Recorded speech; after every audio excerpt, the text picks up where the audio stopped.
Hello everyone, मेरा नाम नासिर नवाज़ है और मैं ऑस्ट्रेलिया में रजिस्टर्ड माइग्रेशन कंसल्टेंट हूँ। आज मैं बात करूँगा इस हवाले से कि अगर हम 2020 और 21 का जितने 2 क्वार्टर्स गुजर चुके हैं उनको एनालिसिस करने के हवाले से from the perspective of the migration.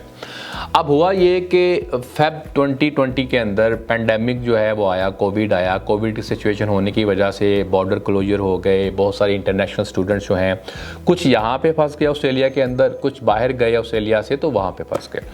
अब इसी सिचुएशन को रिस्पॉन्ड करने के लिए स्टेट्स ने, जो ऑस्ट्रेलिया के अंदर मुख्तलिफ स्टेट्स या टेरिटरीज़ हैं या फेडरल गवर्नमेंट ने इसको रिस्पॉन्ड किया, बॉर्डर्स क्लोज कर दिए। बॉर्डर्स क्लोज करने के बाद बहुत सारी चीज़ें डिले होना शुरू हो गई। मिसाल के तौर पर आम तौर पे सीट एलोकेशन आती थी जुलाई के अंदर, जुलाई में वो लिस्टें नहीं आई क्योंकि बजट नहीं हुआ। बजट जाके हुआ अक्टूबर के अंदर। अक्टूबर में जब सीट एलोकेट्स हुई तो सीटें एलोकेट तो हो गई स्टेट को, लेकिन जब स्टेट की जो ऑक्यूपेशन लिस्ट आनी स्टार्ट हुई ना तो वो बड़ी हैरान कुन भी थी और डिसअपॉइंटिंग भी थी कुछ लोगों के लिए। अच्छा, हैरान कुन इसलिए थी कि वो इतनी छोटी स्किल लिस्ट है जिसमें आ जाके जो फोकस किया गया वो किया गया हेल्थ रिलेटेड सर्विस के हवाले से, या कुछ क्रिटिकल स्किल्स जो हैं वो उन्होंने उसकी लिस्ट भी बना दी। अब बहुत सारे लोग मायूस हैं कि वो पढ़ रहे हैं। मिसाल के तौर पे अगर वो कारपेंट्री पढ़ रहे हैं तो वो कहते हैं भाई मैं कारपेंट्री क्यों पढ़ूं, ये तो लिस्ट में ही नहीं है। या वो कहते हैं मैं जो पढ़ रहा हूँ, शेफ बनने जा रहा हूँ, तो ये तो लिस्ट में नहीं है, मैं क्यों पढ़ूं। या ऑटोमोटिव पढ़ रहे हैं या इलेक्ट्रिशियन पढ़ रहे हैं। अब वो उनकी स्टेट के वाकई में लिस्ट में नहीं है, लेकिन आपने ये सोचना है कि जो आप अभी पढ़ रहे हैं आपकी जब असेसमेंट होगी वो तो होनी है 2 साल बाद, वो तो होनी है 1 साल के बाद। तो क्या आपको वाकई में लगता है कि वो तब तक नहीं रहेंगी?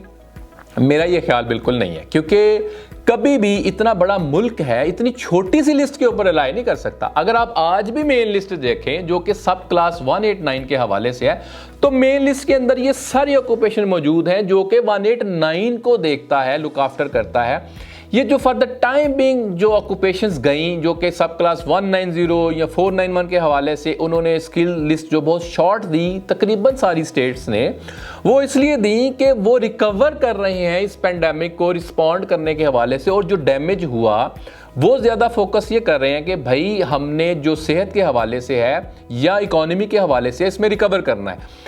मेरा ये मानना है कि बहुत लंबी खामोशी के बाद जो है ना वो एक शनीद होती है खुशी की। मिसाल के तौर पे मेरी अंडरस्टैंडिंग ये है कि कभी भी कोई स्टेट या मुल्क इतनी छोटी लिस्ट के ऊपर रिलाई कर नहीं सकता। इसलिए नहीं कर सकता कि बहुत सारी दूसरी जो स्किल्स हैं, जब इकोनॉमिक एक्टिविटी होती है तो उसके लिए इंडस्ट्री के अंदर डिमांड पैदा होती है, जो कि पॉसिबल ये है कि जब आप जुलाई की लिस्ट देखेंगे 2021 के अंदर तो बहुत सारी खुशियां लेके आएगी, जो कि इस टाइम लोग मायूस बैठे हुए हैं।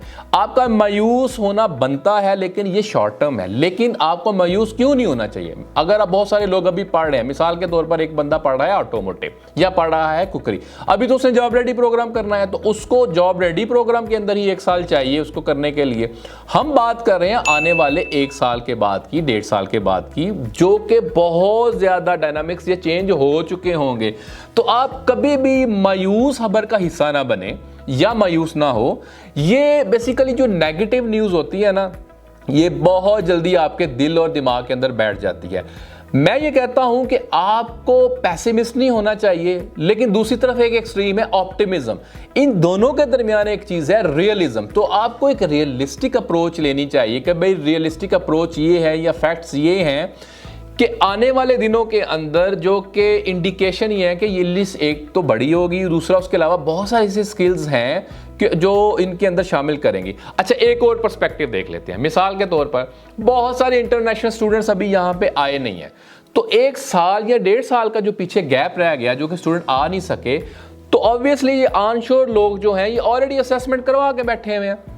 तो इनके ऑनशोर जो असेसमेंट करवा के बैठे हुए हैं, जो माइग्रेशन प्रोग्राम की 1,60,000 सीटें हैं, उसको भी तो इन्होंने फिल करना है, ये कंज्यूम करना है ना। तो ये काइंड ऑफ एक पॉजिटिव इंडिकेशन भी है कि जो लोग ऑनशोर बैठे हुए हैं, बहुत पॉसिबिलिटी ये है कि उनके लिए बहुत सारे पॉजिटिव चीज़ें आए जो कि आने वाले दिनों में आएंगी।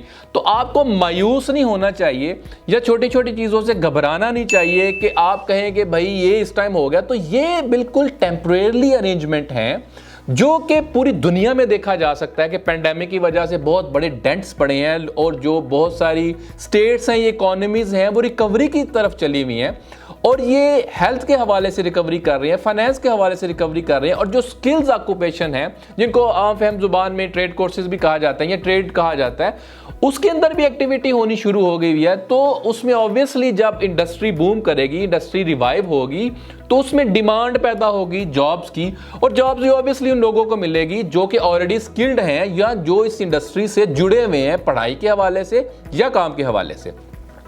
आपका इस हवाले से कोई सवाल है या कोई फीडबैक है तो you are more than welcome, आप इस पे कमेंट करें, मैं इस पे जवाब देने के लिए तैयार हूं। क्योंकि मुझे ये लगता है कि मायूसी जो है या डिसअपॉइंट होना जो है, ये दिस इज मोर साइकोलॉजिकल।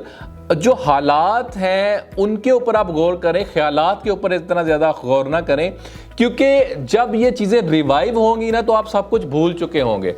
तो आप इस वीडियो को शेयर करें, ज़्यादा से ज़्यादा लाइक करें, और अगर आप इसको YouTube पे देख रहे हैं तो YouTube चैनल को सब्सक्राइब करें, ताकि हम आपके पास और ज़्यादा से ज़्यादा एनालिसिस या थर्ड डायमेंशन किस्म की वीडियो ला सकें, जो कि आम तौर पे लोग नहीं बनाते और अवॉइड करते हैं। क्योंकि भाई सबको तो नेगेटिव न्यूज़ बेचनी है, क्योंकि बिकती है, जो दिखता है वो बिकता है। Thank you.